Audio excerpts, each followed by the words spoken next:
Sa ngalan ng Ama at ng Anak at ng Espiritu Santo, Amen. sumainyo ang Panginoon. At sumayo rin. Mga kapatid, aminin po natin ang ating mga kasalanan upang marapat tayong gumanap sa banal na pagdiriwang.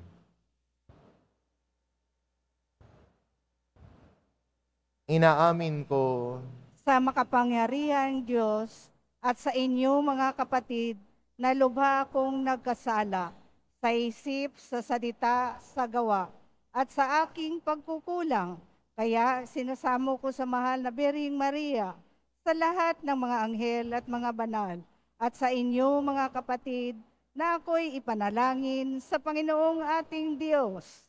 kawaan tayo ng makapangyarihan Diyos, patawarin tayo sa ating mga kasalanan, at patnubayan tayo sa buhay na walang hanggan. Amen. Panginoon, kaawaan mo kami. Panginoon, kawaan mo kami. Kristo, kaawaan mo kami.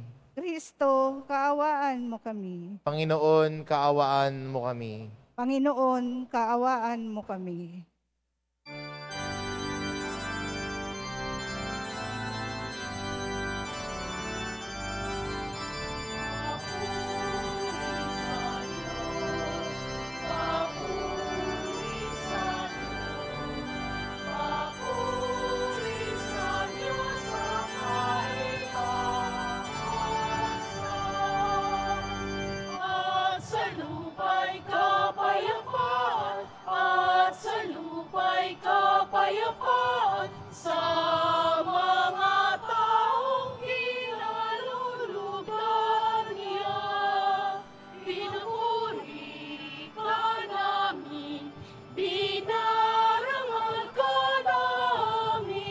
Sinasamba ka namin, ipinagbubunyi ka namin, pinasasalamatan ka namin. Dahil sa dakila mo, angking kapurihan, Panginoong Diyos, Hari ng langit, Diyos amang makapangyarihan sa lahat. Panginoong Jesucristo, bugtong na anak, Panginoong Diyos, Kordero ng Diyos, anak ng Ama.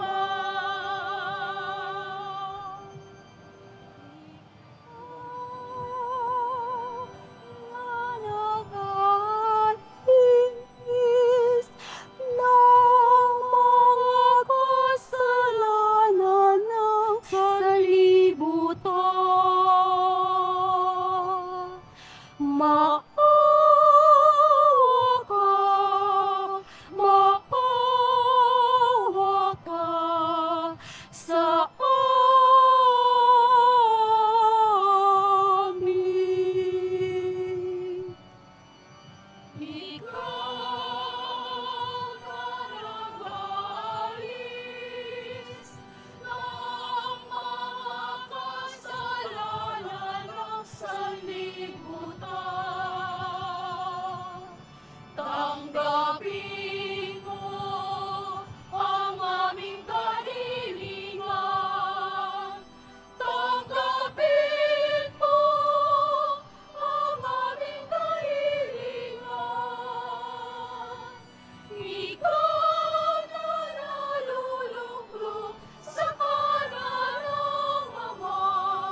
Manalangin tayo. Ama naming makapangyarihan, kami iyong mga kinupkop ay niloob mong maging mga anak sa liwanag mong kaloob. Huwag mong ipahintulot na sa katiwalian kami ay masangkot. Panatilihin mo kaming nagliliwanag sa iyong katapatang lubos na sumisikat sa pamamagitan ni Hesukristo, kasama ng Espiritu Santo, magpasawalang hanggan. Amen. Magsiupo po ang lahat.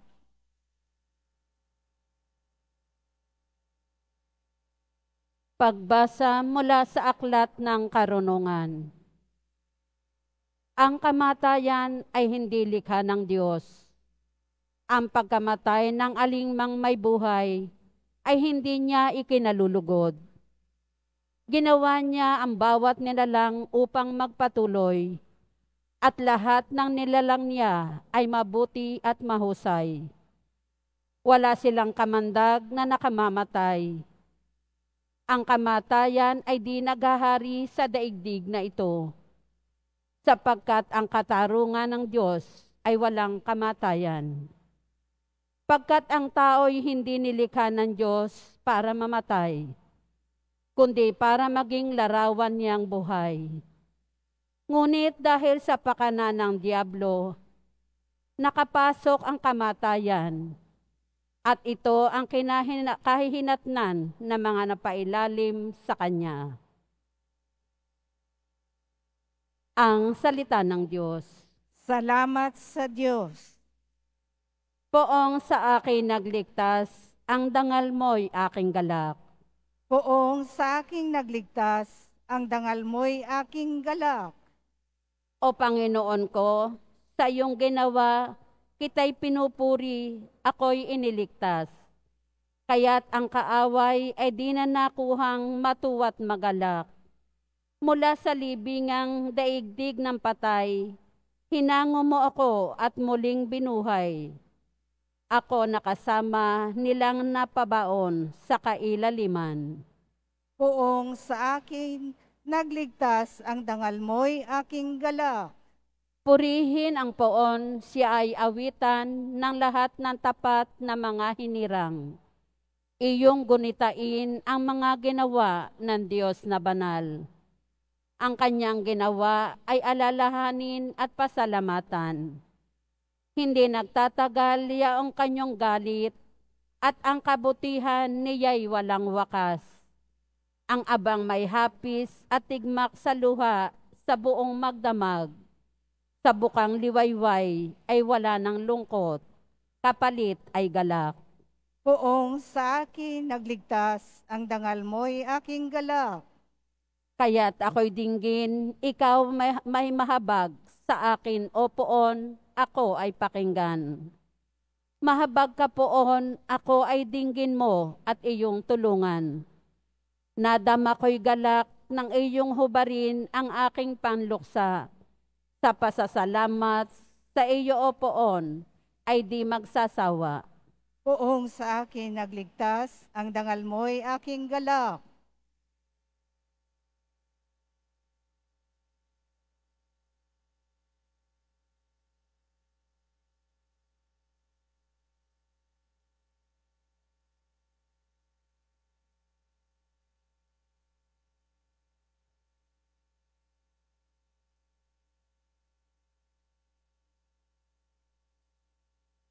Pagbasa mula sa ikalawang sulat ni Apostol San Pablo sa mga taga-Korinto.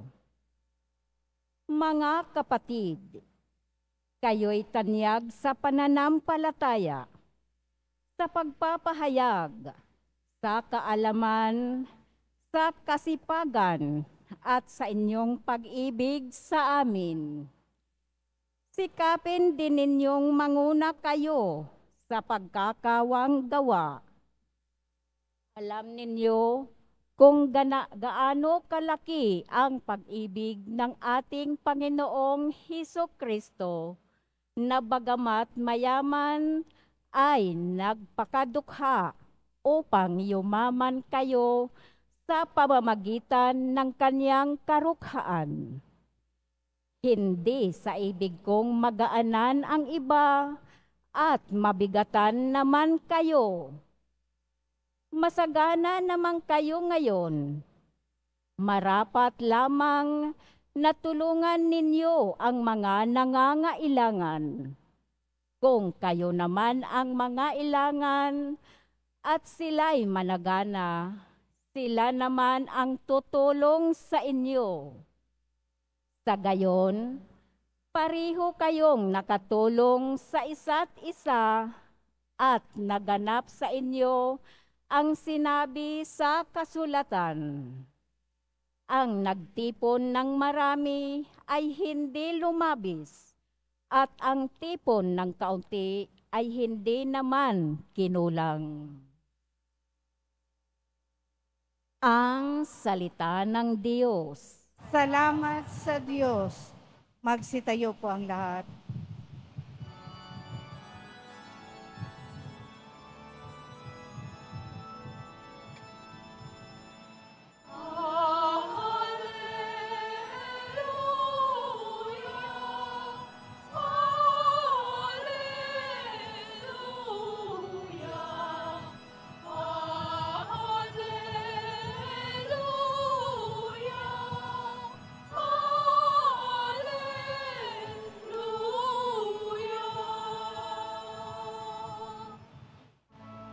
Si Kristo ay nagtagumpay, nalupig ang kamatayan, nagningning ang pagkabuhay.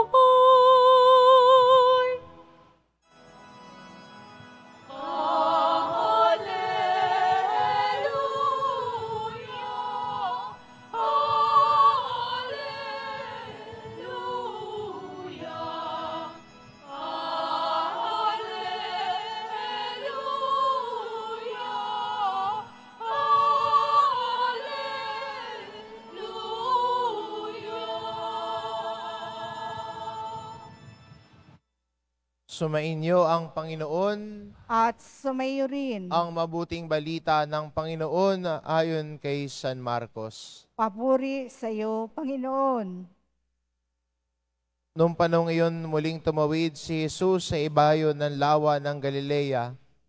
Nakasakay sa bangka, nasa baybay pa siya ng lawa, ay pinagkalipumpunan siya ng maraming tao. Dumating ang isang lalaki na nangangalang Jairo, isang tagapamahala ng sinagoga.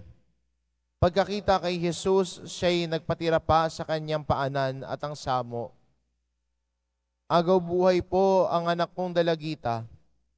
Kung maaari, sumama kayo sa akin at ipatong ninyo sa kanya ang inyong kamay upang siya'y gumaling at mabuhay. Sumama naman si Jesus at sinundan siya ng napakaraming taong nagsisiksikan, ano pat halos maipit na siya. May ilang dumating mula sa bahay ni Jairo. Patay na po ang anak ninyo, sabi nila. Bakit pa ninyo aabalahin ang guro? Hindi pinansin ni Jesus ang kanilang sinabi. Sa halip ay sinabi sa tagapamahala, huwag kang mabagabag, manalig ka. At wala siyang isinama kundi si Pedro at ang magkapatid na Santiago at Juan.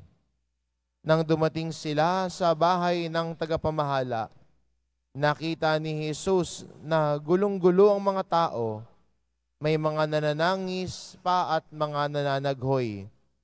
Pagpasok niya ay kanyang sinabi, bakit kayo nagkakagulo at nananangis? Hindi patay ang bata, natutulog lamang. Ngunit pinagtawanan siya ng mga tao. Pinalabas niya ang lahat, maliban sa ama't ina ng bata at sa 3 alagad. At sila'y pumasok sa kinaroroonan ng bata. Hinawakan niya ito sa kamay at sinabi, Talita kum, nang ibig sabihin, ining sinasabi ko sa iyo, magbangon ka. Pagdakay, bumangon ng bata at lumakad. Siya'y 12 taon na at na mga ang lahat, mahigpit na ipinagbili ni Jesus na huwag ipaalam ito kaninuman at inutos niyang bigyan ng pagkain ang bata. Ang mabuting balita ng Panginoon.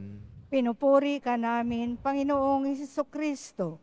Magsiupo po ang lahat.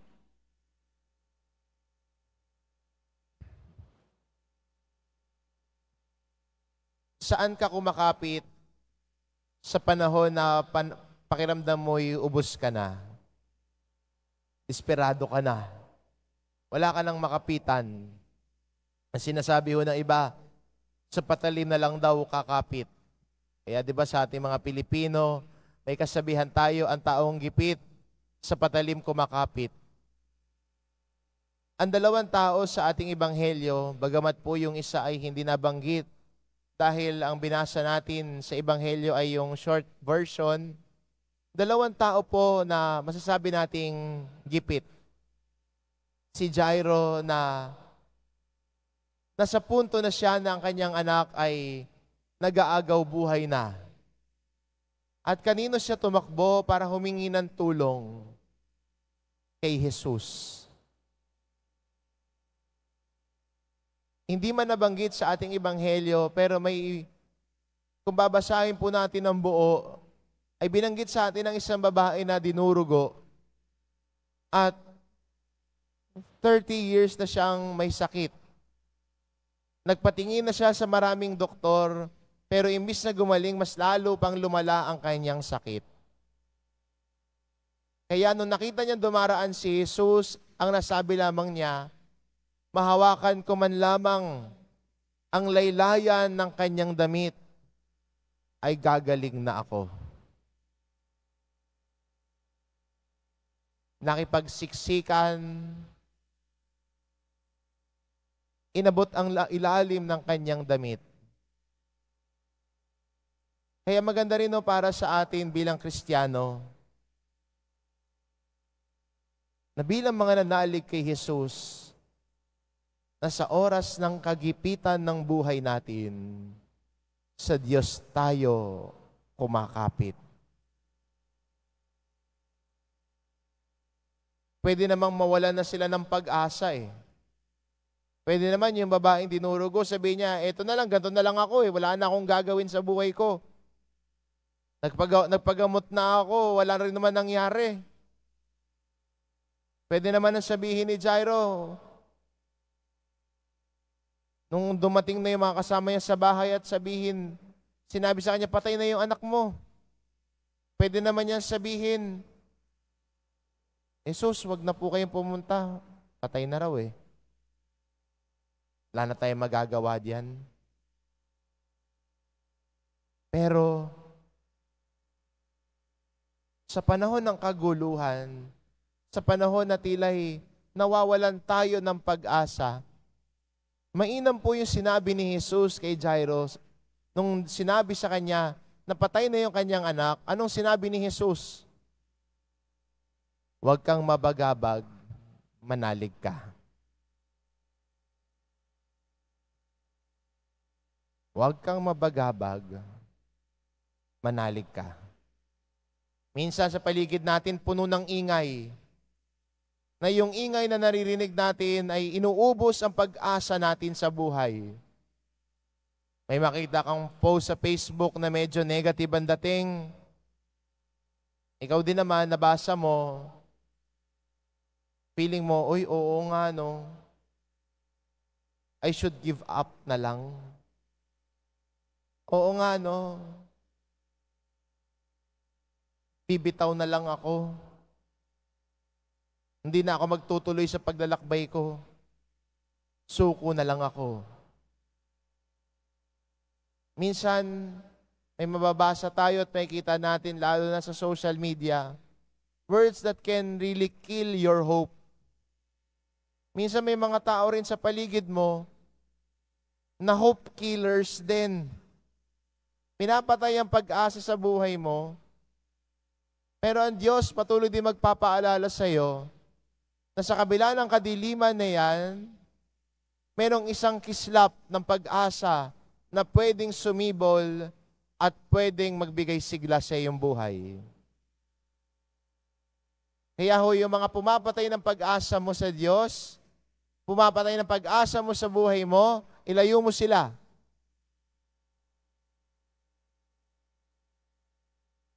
Hindi ka yayaman dyan. Hindi ka gagaling sa taong sisira ng pag-asa mo. Pero bilang mga Kristiyano at naglalakbay, kaya nating lumingon sa Diyos ng may pag-asa at pananampalataya. Tulad ng dalawang taong nabanggit sa ating ebanghelyo, maraming tao ang pwede magsabi sa kanila at magbaba sa kanila. Pwedeng patayin ang kislap ng pag-asa na meron sila. Pero si Jesus ang nagpaalala sa kanila, huwag kang mabagabag. Huwag kang kainin ng kadiliman ng kawalan ng pag-asa. Nariyan ang kislap ng pag-asa ng ating pananampalataya. At bilang mga Kristiyano, si Jesus ho ang pag-asa nating lahat. Kaya sa panahon na nawawalan tayo ng pag-asa, sa panahon ng tila'y kagipitan at kadiliman ng buhay natin, kanino tayo kumakapit? Hindi ho sa patalim, kay Jesus tayo kumakapit.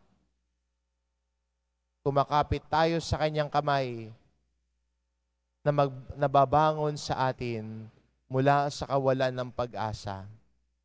Kumakapit tayo sa kanyang kamay para iahon tayo at akayin sa muling pagkabuhay natin. Kaya nga, ang gesture ho ni Jesus nung binuhay niya yung anak ni Jairus, sinabi niya, "Talita kum, bumangon ka." Kinuha sa kamay at inangat ang babae. At ganoon din naman sa buhay natin. Sa panahon na tila'y patay ang pag-asa sa buhay natin, isang tinig lamang ni Jesus na magbibigay sa atin ng liwanag na yan sa buhay natin, tanggal ang kadiliman. Pag ang liwanag pumasok sa buhay natin, ang kadiliman ng kawalan ng pag-asa ay nawawala. Kaya ho, magandang imbitasyon sa atin bilang mga Kristiyano ho ngayon na matuto sa dalawang halimbawa ng pananampalataya sa ating ebanghelyo. Ang pagkapit kay Jesus, ang pananalig kay Jesus, at higit sa lahat, ang pag-asa kay Jesus. Kaya sana bilang mga Kristiyano, mga deboto ni Jesus Nazareno, siya ang maging pag-asa ng ating buhay. Siya ang maging pag-asa natin bilang mga nananampalataya. At sa panahon ng kadiliman ng ating buhay, nariyan si Jesus. Magbibigay liwanag sa atin. Sa panahong alalang-alala ka na, siya ang magsasabi sa iyo, huwag kang mabagabag, manalig ka. Amen. Magsitayo po ang lahat.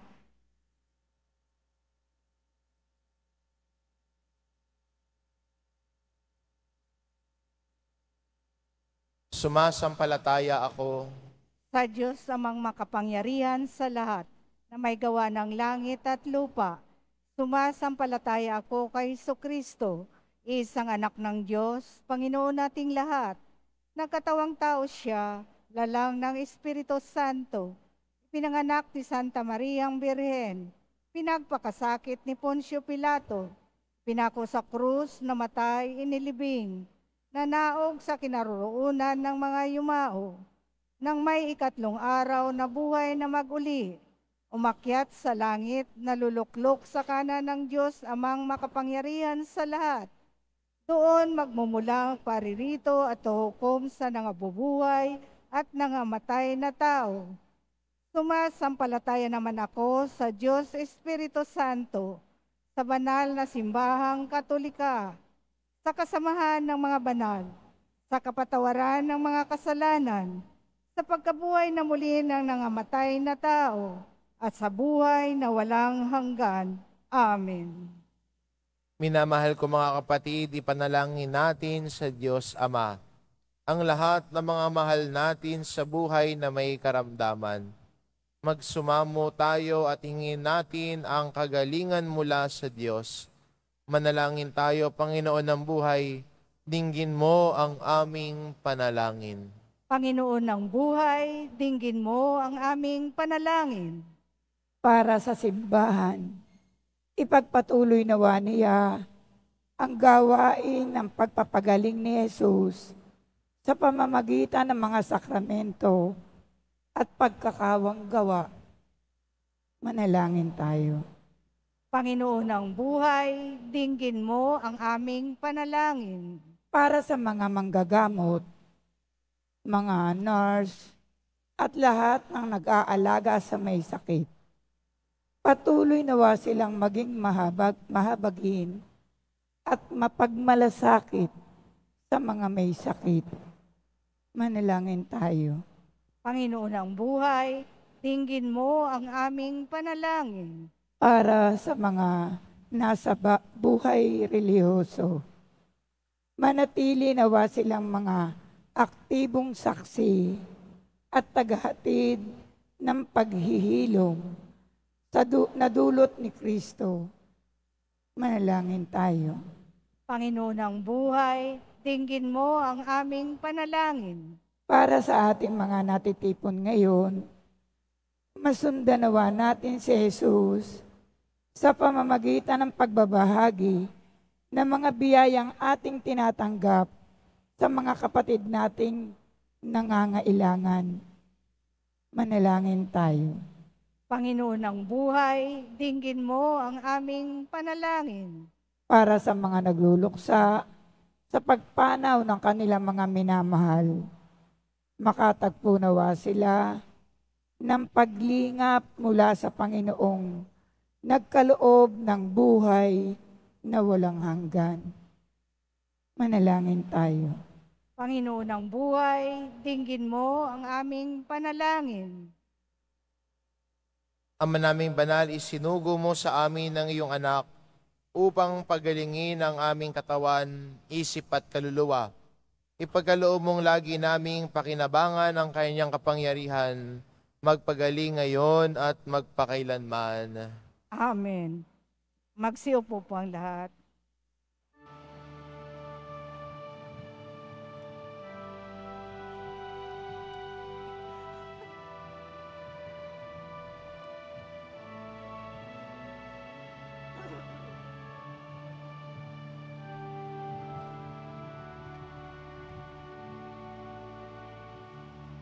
Aming alay sa'yo, Panginoon. Ang tinapay at alak na iyong kaloob upang gunitahin ang iyong buhay na inialay nang tayo'y magdiwang bilang isa sa bayan.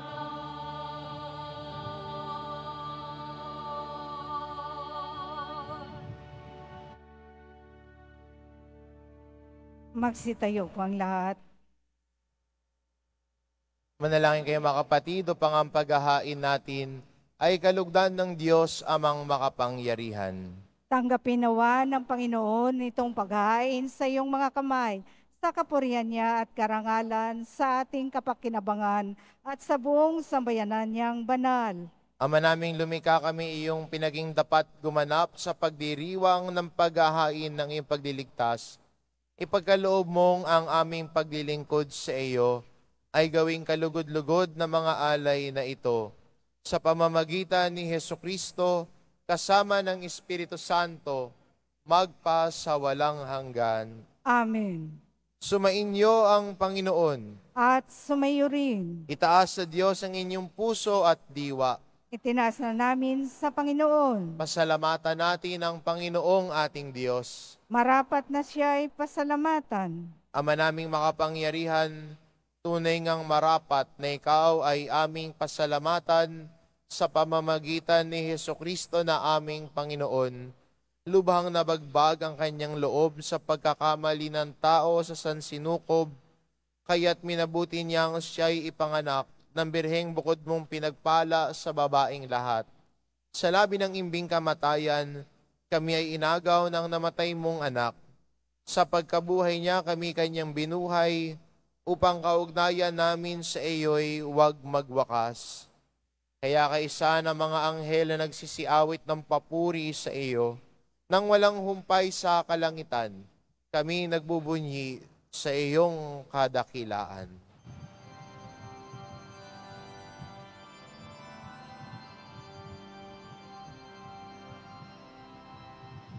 Santo, Santo, Santo, Panginoong Diyos ng mga hukbo, napupuno ang langit at lupa ng kadakilaan mo.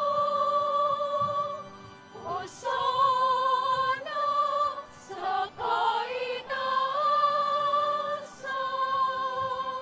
pinagpalang na paririto sa ngalan ng Panginoon. Hosana sa kaitaasan.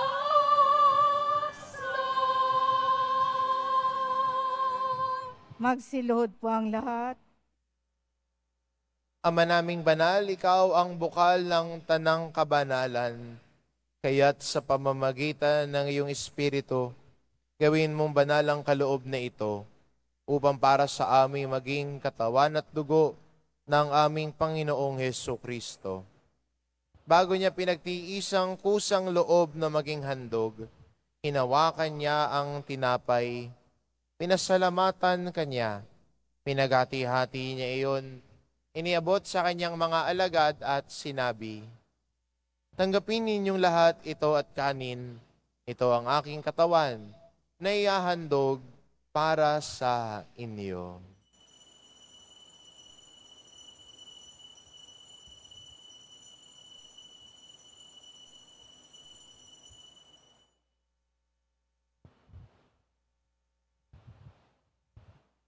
Kaya hindi naman nang matapos ang hapunan, hinawakan niya ang kalis.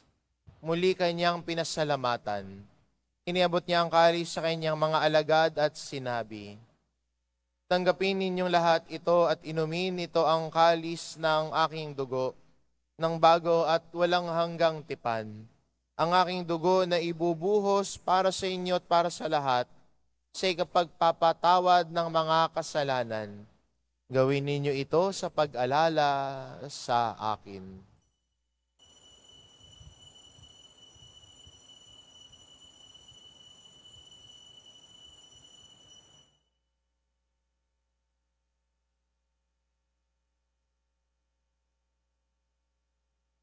Magsitayo po ang lahat. Ipagbunyi natin ang misteryo ng pananampalataya.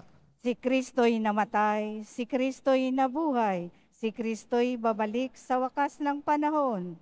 Ama, ginagawa namin ngayon ang pag-alala sa pagkamatay at muling pagkabuhay ng iyong anak. Kaya't inaalay namin sa iyo ang tinapay na nagbibigay buhay at ang kalis na nagkakaloob ng kaligtasan. Kami nagpapasalamat dahil kami iyong minarapat na tumayo sa harap mo para maglingkod sa iyo. Isinasamo namin kaming magsasalo-salo sa katawan at dugo ni Kristo ay mabuklod sa pagkakaisa sa pamamagitan ng Espiritu Santo. Ama, lingapin mo ang iyong simbahang laganap sa buong daigdig. Puspusin mo kami sa pag-ibig, kaisa ni Francisco na aming Papa at ni Jose na aming Obispo at ng Tanang Kaparian. Alalahanin mo rin ang mga kapatid naming nahimlay na may pag-asang sila'y muling mabubuhay, gayon din ang lahat ng mga pumanaw. Kaawaan mo sila at patuloyin sa iyong kaliwanagan. Kaawaan mo at pagindapatin kaming lahat na makasalo sa iyong buhay na walang wakas. Kaisa ng mahal na Birheng Maria na Ina ng Diyos, ng kabiyak ng puso niyang si San Jose, kaisa ng mga apostol at ng lahat ng mga banal na namuhay dito sa daigdig ng kalugod-lugod sa iyo. Maipagdiwang nawa namin ang pagpupuri sa ikararangal mo sa pamamagitan ng iyong anak na aming Panginoong Heso Kristo. Sa pamamagitan ni Kristo kasama niya at sa Kanya, ang lahat ng parangal at papuri ay sa iyo, Diyos amang makapangyarihan, kasama ng Espiritu Santo, magpa sa walang hanggan.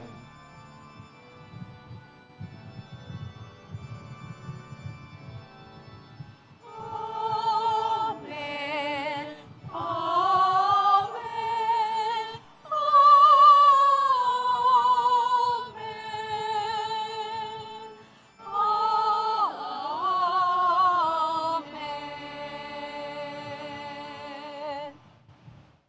Sa tagubilin ng mga nakagagaling na utos at turo ni Jesus na Panginoon natin at Diyos, ipahayag po natin ng lakas loob.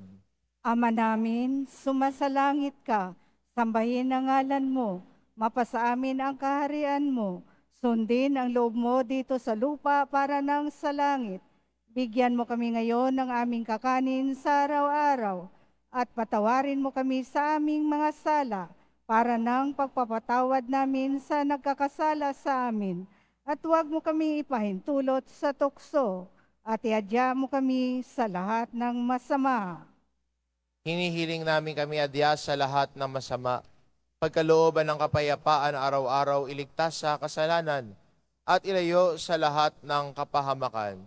Samantalang aming pinananabikan ang dakilang araw ng pagpapahayag ng tagapagligtas naming si Heso Kristo. Sapagkat iyo ang kaharian at ang kapangyarihan at ang kapurihan magpakailanman. Amen. Panginoong Heso Kristo, sinabi mo sa iyong mga apostol, kapayapaan ang iniiwan ko sa inyo. Ang aking kapayapaan ang ibinibigay ko sa inyo.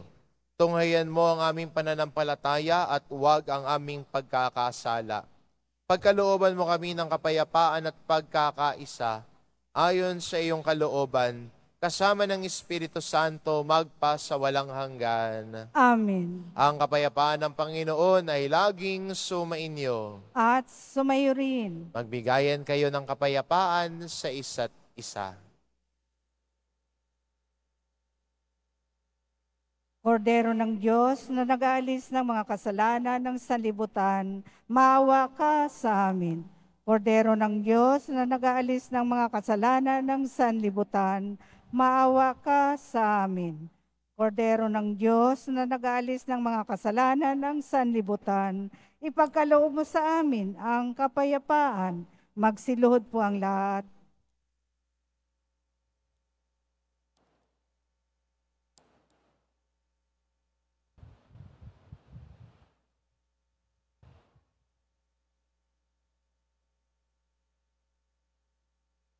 Ito ang kordero ng Diyos. Ito nag-aalis ng kasalanan ng sanlibutan. Mapalad ang mga inaanyayahan sa kanyang piging. Panginoon, hindi ako karapat-dapat na magpatuloy sa iyo, ngunit sa isang salita mo lamang ay gagaling na ako.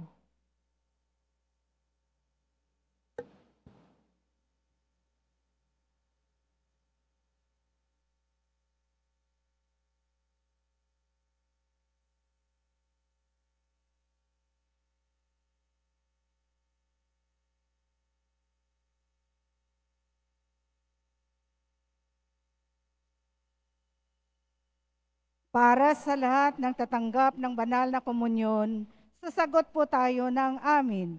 Pagkasabi ng pari o ng lay minister ng katawan ni Kristo at isubo agad sa bibig bago umalis sa harapan ng pari o lay minister. Sumunod po tayo.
Announcement. Ngayon po ay St. Peter's Pens. Kaugnay nito, magkaroon tayo ng second collection na gagamitin sa apostoliko at gawaing pagkakawanggawa ng Santo Papa sa Roma. Tumulong po tayo.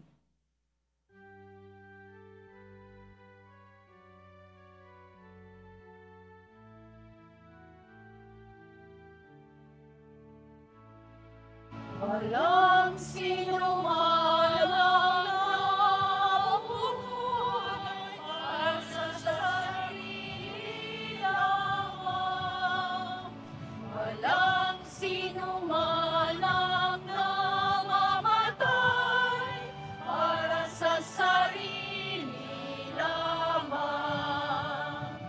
Tayong lahat ay may pananagutan sa isa't isa. Tayong lahat ay pinili ng Diyos na kapiling niya.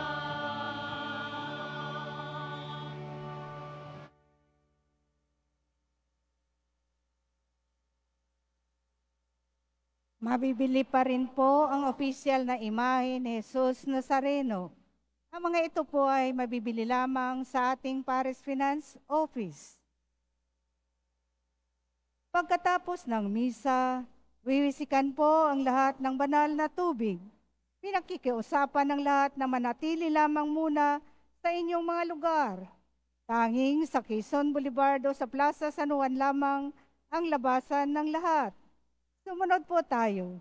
Maraming salamat po sa inyong pagdalaw at pagsisimba sa Basilica Minor at Pambansang Dambana ni Jesus Nazareno.